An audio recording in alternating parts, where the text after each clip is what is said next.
Huh, you know, this really is better in its original Italian.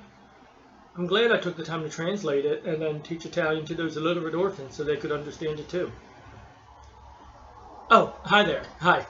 Um, how you doing? Didn't see you there. It's Sylis Sylis P.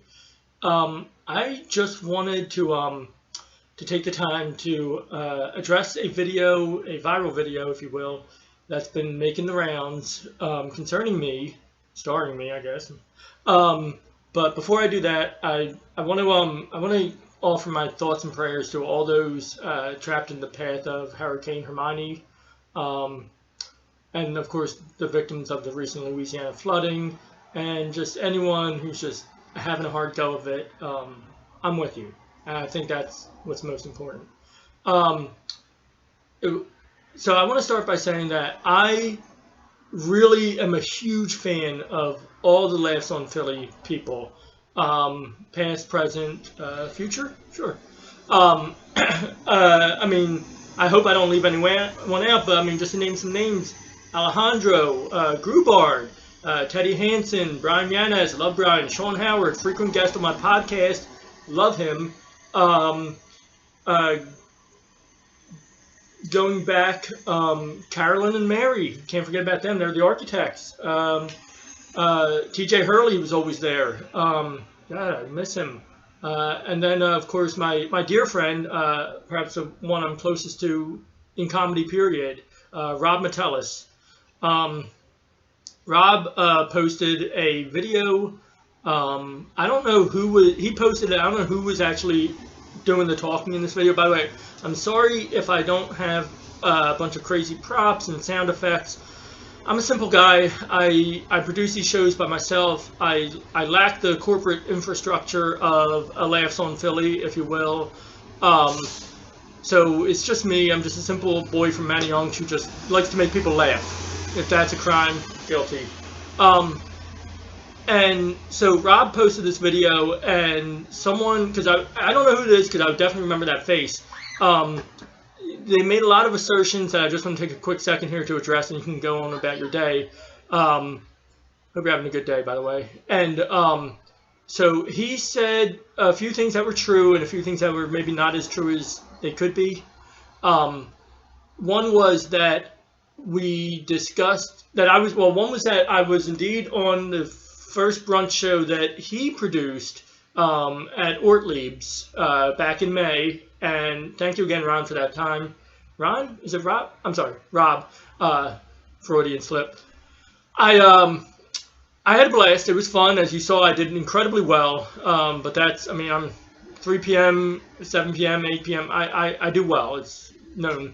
Um, and now, what I take umbrage with, not for me, but for the history of Philly comedy, Rob said that he was the first ever brunch comedy show in Philadelphia, but that's not quite true, because I know I've been in the scene for a bit, and I know for a fact that Tight Six ran a brunch show on more than one occasion, I believe, at Fergie's back in, I want to say 2012, 2013-ish. I'm dating myself. So Rob was not the first to do it, and I get it. He hasn't been around as long as I have. He's not as experienced as I have, so that's why. Easy mistake to make. The other thing was Rob was talking about some conversations we had, private conversations, but that's okay. And he said that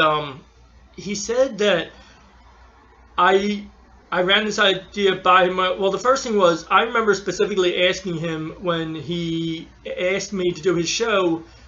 I asked him then. I said, Rob, are you ever going to use this footage of me doing very well at your show in the unlikely event that we end up running competing brunch shows 4 months later? And he said maybe. He never gave me a full confirmation one way or the other. So, I mean, whatever. What was the other thing he said? Oh, another point of order. This wasn't in the video, but this recent Tuesday at the Grape Room, which has been described as a launching pad, Rob said that there are no Starbucks on Main Street, but at 4415 Main Street there is a Starbucks indeed, and I just don't think that the Starbucks Corporation would appreciate that slight. Again, I don't hold grudges. I don't know exactly what we're doing here. I consider Rob a good friend. Uh, Now, unfortunately, someone else who is a friend of mine heard about this, and he insisted upon addressing Rob and the community at large, and he requested I give him this time. So, okay, yeah, you're up now. Okay, if you could just indulge my friend here for a second, and he would just like to take a minute to address all of you. Thank you, and please pray for the victims of the floods. Yo, what up? It's your boy Icyyy Vaneerzzz. Just got out on work release. About to hit up that beat-up corporate leadership position. Yo, before I ride on these bangers for behalf of my man Sylis P, I got this Philly Marathon, John. Highest bidder gets it. I want to sell it to you before I throw it up on eBay, or give it to my girl for a gift. One of those two things is going to happen, so holla at me. That's Icyyy Vaneerzzz 42069 Harambe at gmail.google.yahoo.com. But yo, check it out. I got this to say. Yo, it's Icyyy Vaneerzzz. Let me state this clear for your ears. You don't want to aside. He can hide your whole career in his beard. Act 1, check your facts, son. Type 6 to brunch of Fergie's when you were still working at PAX, son. See, my man rocks theaters. He packs fans in them. And like Lump and his son when they slumber in bunks, he stacks Hamiltons. So tell your mom and dad to come to the grave, cause it's a launching pad. Your boy Si's in a space pod with the base god about to take off with the sequel to Face Off. Yo, down with Tim Ramis cause he's always been famous. Keeps the quips handy cause he rolls with financial guru Greg Gethard and Chip Chantry. I'm too drunk to come, but they're gonna hit you with a 1-2 punch September 18th. Let's do brunch. Pace. Salsa.